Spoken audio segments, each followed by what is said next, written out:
السلام علیکم ورحمۃ اللہ وبرکاتہ. ناظرین، استقبال ہے فکر و خبر اسٹوڈیو میں. فکر و خبر کے خبرنامے میں آج دیکھیے، سعودی عرب میں ابراہیم شاہ بندری نے بھٹکل کا نام کیا روشن، عالمی مسابقے حفظ قرآن کریم میں دوسرا مقام کیا حاصل.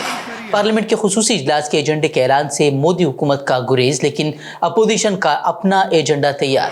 اقوام متحدہ کے مطابق تاریخ کا سب سے گرم ترین سال ثابت ہوگا 2023. ماہرین کے مطابق گزشتہ 3 مہینے 1,20,000 سالوں میں گرم ترین دن رہے.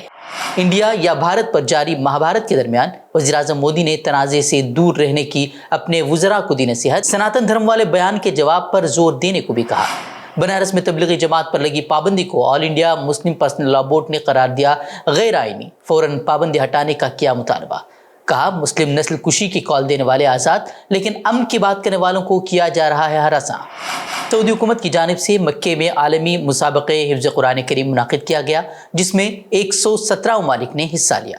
اہلیان بھٹکل کے لیے بڑے اعزاز کی بات یہ رہی کہ بھٹکل کے نوجوان حافظ قرآن ابراہیم بن فہیم شاہ بندری نے 5 پاروں کے حفظ مقابلے میں ہندوستان کی نمائندگی کرتے ہوئے اپنے زمرے میں دوسرا مقام حاصل کیا، جس پر انہیں 60,000 سعودی ریال یعنی کہ ہندوستانی کرنسی کے مطابق 13,30,000 روپے بطور انعام دیے گئے. ابراہیم شاہ بندری من جمہوریت الہند وحاز على جائزة قدرها 60,000 ریال. 25 اگست سے شروع ہونے والے اس عالمی مسابقے کے 5 زمروں میں 117 ممالک سے 166 مسابقین نے حصہ لیا تھا. 6 ستمبر یعنی کہ کل رات اس عالمی مسابقے کی اختتامی نشست مسجد حرام میں منعقد کی گئی، جس میں ہر زمرے میں پہلا، دوسرا، تیسرا، چوتھا اور 5واں مقام حاصل کرنے والوں کو انعامات سے نوازا گیا. ابراہیم کے تعلق سے آپ کو بتائیں کہ ان کی ابتدائی تعلیم شارجہ میں ہوئی، جس کے بعد 8ویں سے 10ویں تک کی تعلیم انہوں نے نالج اسکول بھٹکل میں مکمل کی اور یہیں پر تکمیل حفظ قرآن بھی کیا. فی الحال وہ جامعہ سلفیہ بنارس میں فضیلت اول کے طالب علم ہیں. ادارہ فکر و خبر محمد ابراہیم ان کے والدین اور ان کے اساتذہ کی خدمت میں دل کی گہرائیوں سے مبارکباد پیش کرتا ہے. بتا دیں کہ اس سے قبل مکہ مکرمہ کے عالمی مسابقے میں شرکت کرنے اور اس میں نمایاں کارکردگی کا اعزاز حافظ یاسر بن مرحوم نثار رکن الدین اور ابو عبیدہ بن مرحوم عبد القادر چامنڈی کو بھی حاصل ہو چکا ہے. مودی حکومت نے پارلیمنٹ کا خصوصی اجلاس طلب کیا ہے، تاہم اس کا ایجنڈا اب تک واضح نہیں کیا گیا ہے، جس کو لے کر اپوزیشن پارٹیاں حکومت پر تنقید کر رہی ہیں. دوسری جانب اپوزیشن نے بھی اب ٹھان لیا ہے کہ وہ اس پارلیمانی اجلاس کو بھی ضائع نہیں ہونے دیں گے اور وہاں بھی وہ عوامی مسائل اٹھانے والے ہیں. کیا کیا مسائل اٹھائے جائیں گے، اس کو لے کر اب سونیا گاندھی نے وزیر اعظم مودی کو 9 نکاتی مکتوب روانہ کیا ہے، جس میں انہوں نے ایجنڈا واضح کرنے کے ساتھ ساتھ 9 نکات پر بحث کروانے کا مطالبہ کیا ہے. ان میں مہنگائی، بے روزگاری، کسانوں کے مطالبات، اڈانی مسئلے پر JPC کا مطالبہ، ذات پر مبنی مردم شماری، مرکز اور ریاستوں کے تعلقات، سرحد پر چین کی جارحیت، سماجی ہم آہنگی اور MSME یعنی کہ چھوٹی صنعتوں کے مسائل شامل ہیں. سونیا گاندھی نے خط میں کہا ہے کہ مجھے پوری امید ہے کہ آئندہ خصوصی اجلاس میں تعمیری تعاون کے جذبے سے ان مسائل کو اٹھایا جائے گا اور ان کا حل ڈھونڈا جائے گا. اور اب لگتا ہے کہ سونیا گاندھی کے اس خط سے مودی حکومت کو مرچی لگ گئی ہے اور مرکزی وزیر برائے پارلیمان امور پرہلاد جوشی نے سونیا گاندھی کے خط کا جواب دیتے ہوئے لکھا ہے کہ یہ افسوسناک ہے کہ آپ کی توجہ روایات کی طرف نہیں ہے. اجلاس شروع ہونے سے پہلے بات چیت کی جائے گی، اس طرح کا خط کا جواب جو ہے انہوں نے دیا ہے. انہوں نے یہ بھی کہا ہے کہ پارلیمانی اجلاس بلانے سے پہلے نہیں کبھی سیاسی پارٹیوں سے بات کی جاتی ہے اور نہ کبھی ایشوز پر بحث کی جاتی ہے. سونیا گاندھی کی طرف سے اٹھائے گئے ایشوز کی بات کرتے ہوئے انہوں نے کہہ دیا کہ سبھی ایشوز عدم اعتماد کی تحریک پر بحث کے دوران کچھ ہی وقت قبل مانسون کے اجلاس کے دوران اٹھائے گئے تھے اور حکومت کے ذریعے ان پر جواب بھی دیا گیا تھا. ویسے ہر کوئی جانتا ہے کہ وہ مسائل حل ہو چکے ہیں یا چونکہ برقرار ہیں. ہندوستان میں 9 اور 10 ستمبر کو منعقد ہو رہے G20 سربراہی اجلاس کی تیاریاں آخری مراحل میں ہیں. سیکیورٹی کے سخت انتظامات کو یقینی بنانے کے لیے مکمل انتظامات کیے گئے ہیں. دہلی کے کئی علاقوں میں ٹریفک کی نقل و حرکت میں بھی تبدیلیاں کر دی گئی ہیں. صرف اتنا ہی نہیں، بھکاریوں، منشیات کے عادی افراد اور خواجہ سراؤں پر بھی پابندی عائد کر دی گئی ہے. ویسے G20 اجلاس سے قبل خوب ڈنڈورا پیٹا جا رہا ہے کہ آئے ہوئے مہمانوں کے لیے کیا کیا انتظامات کیے گئے ہیں. وہ ANI نے رپورٹ کیا ہے کہ مہمانوں کے لیے چاندی اور سونے کے برتن بنائے گئے، لیکن G20 اجلاس کے دوران بھوک مری کا شکار اور غربت سے جوجھ رہی عوام کے لیے کیا حکم نامے جاری ہوئے ہیں وہ آپ دیکھ ہی رہے ہیں. اپوزیشن اتحاد کے کئی رہنماؤں نے خدشہ ظاہر کیا تھا کہ حکومت وقت سے پہلے انتخاب کرا سکتی ہے اور الیکشن کمیشن پر مودی حکومت کے اشارے پر کام کرنے کے الزامات تو لگتے ہی رہے ہیں۔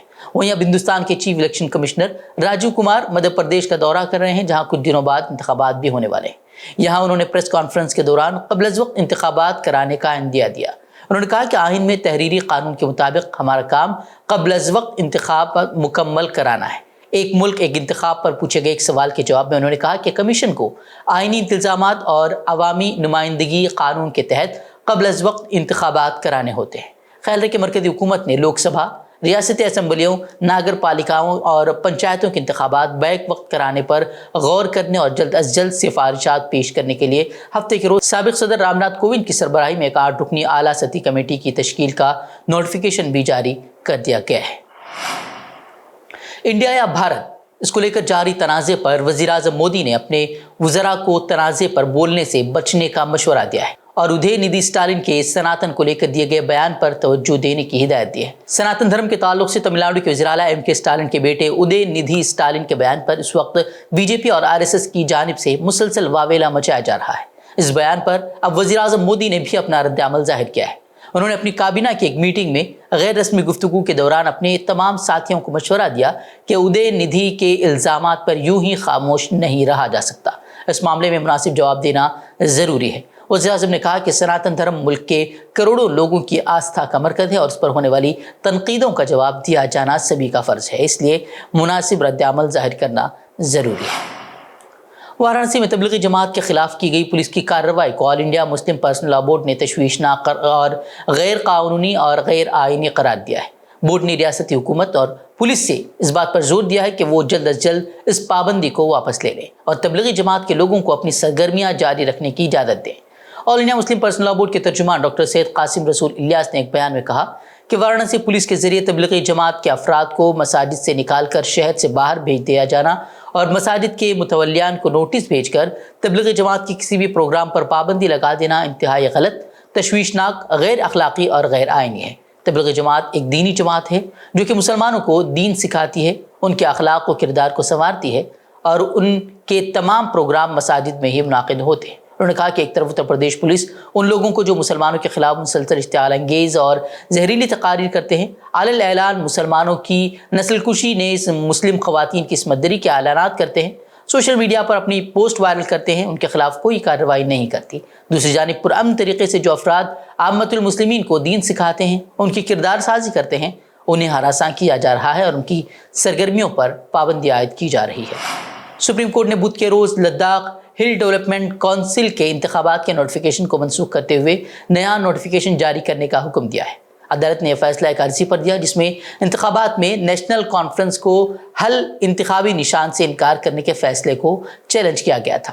لداخ ہل کونسل کے انتخابات 10 ستمبر کو ہونے تھے، اس کا نوٹیفیکیشن 5 اگست کو جاری کیا گیا تھا۔ سپریم کورٹ نے لداخ انتظامیہ کو ایک ہفتے میں انتخابات کے لیے تازہ نوٹیفیکیشن جاری کرنے کی ہدایت دی ہے۔ سپریم کورٹ نے لداخ انتظامیہ پر 1 لاکھ روپے کا جرمانہ بھی عائد کیا ہے۔ پہلے ہائی کورٹ اور اب سپریم کورٹ نے بھی اسے غلط قرار دیا۔ عدالت نے گزشتہ سماعت کے دوران اس درخواست پر فیصلہ محفوظ رکھا تھا۔ راشٹریہ سویم سیوک کے سرسنگھ چالک موہن بھاگوت نے بدھ کو مہاراشٹر کے ناگپور میں ایک پروگرام کے دوران کہا کہ اکھنڈ بھارت آج کی نوجوان نسل کے بوڑھے ہونے سے پہلے ہی حقیقت بن جائے گا۔ یہاں ایک پروگرام میں ایک طالب علم کے سوال کا جواب دیتے ہوئے انہوں نے کہا کہ وہ متعین وقت تو نہیں بتا سکتے کہ اکھنڈ بھارت کب وجود میں آئے گا، ہاں اگر آپ اس سمت میں کام کرتے رہیں گے تو آپ بوڑھے ہونے سے پہلے اسے سچ ہوتا ہوا دیکھیں گے، کیونکہ حالات ایسے بن رہے ہیں کہ جو لوگ بھارت سے الگ ہوئے وہ محسوس کرتے ہیں کہ انہوں نے غلطی کی، وہ محسوس کرتے ہیں کہ ہمیں ایک بار پھر بھارت بن جانا چاہیے، یعنی کہ اس کا حصہ بن جانا چاہیے۔ وہ سمجھتے ہیں کہ بھارت کا حصہ بننے کے لیے انہیں نقشے پر کھینچی گئی لکیر کو مٹانا ہوگا، جبکہ بھارت بننا بھارت کے مزاج کو اپنانا ہے۔ اس طرح کا بیان سامنے آیا ہے۔ بتا دیں کہ بھارت اور انڈیا کا جو تنازع ہے وہ اب لگاتار جو ہے وہ بڑھتا جا رہا ہے۔ اب RSS سربراہ جو ہے وہ اکھنڈ بھارت کے نام سے بھارت اور انڈیا کے درمیان جو ہے وہ موازنہ کرنے میں لگے ہوئے ہیں۔ گزشتہ دنوں بھی ان کا بیان سامنے آیا تھا، لیکن اب اس کا آگے مستقبل کیا ہوگا؟ کیا واقعی ہندوستان کے آئین سے جو بھارت اور لفظ انڈیا لکھا ہوا ہے کہ اس سے لفظ انڈیا کو ہٹا دیا جائے گا؟ یہ تو آنے والا وقت بتائے گا۔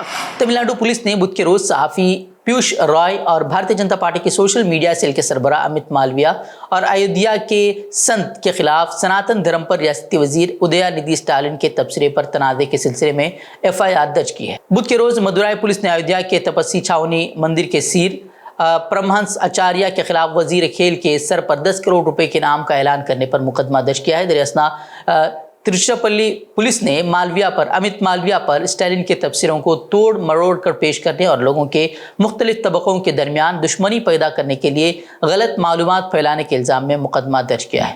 وہیں ایکس پر ایک پوسٹ میں BJP لیڈر نے دعویٰ کیا تھا کہ اسٹالن نے سناتن دھرم کی پیروی کرنے والی ہندوستان کی 80% آبادی کی نسل کشی کا مطالبہ کیا ہے۔ اقوام متحدہ کے سربراہ انتونیو گتریس نے خبردار کیا ہے کہ عالمی سطح پر ماحولیاتی نظام ٹوٹ پوٹ کا شکار ہوتا جا رہا ہے۔ ان کی طرف سے یہ انتباہ بدھ کے روز یورپی یونین کی طرف سے موسمیاتی نگرانی کے ادارے کے اس انکشاف کے بعد جاری کیا گیا جس کے مطابق 2023 انسانی تاریخ کا گرم ترین سال ہونے کا امکان ہے۔ یورپین مانیٹر کے مطابق گزشتہ 3 مہینوں میں ایشیا، افریقہ، یورپ اور شمالی امریکہ میں گرمی کی لہریں، خشک سالی اور جنگل کی آگ نے تباہی مچا دی ہے، جس سے معیشتوں، ماحولیاتی نظام اور انسانی صحت پر ڈرامائی اثرات مرتب ہوئے ہیں۔ C3S کی ڈپٹی ڈائریکٹر سمنتا برجیش نے AFP کو بتایا کہ ہم نے ابھی جو 3 مہینے گزارے ہیں وہ انسانی تاریخ کے تقریباً 1,20,000 سالوں میں سب سے زیادہ گرم ہیں۔ گزشتہ مہینہ ریکارڈ کے لحاظ سے گرم ترین اگست تھا اور جولائی 2023 کے علاوہ دیگر تمام مہینوں سے سب سے زیادہ گرم تھا۔ تو ناظرین، خبریں مزید خبروں کے لیے آپ ہمارے ویب سائٹ www.fikrokhabar.com پر رخ کر سکتے ہیں۔ ویڈیوز کے لیے ہمارے YouTube چینل کو سبسکرائب کریں۔ تو ناظرین اجازت دیں، السلام علیکم ورحمۃ اللہ وبرکاتہ۔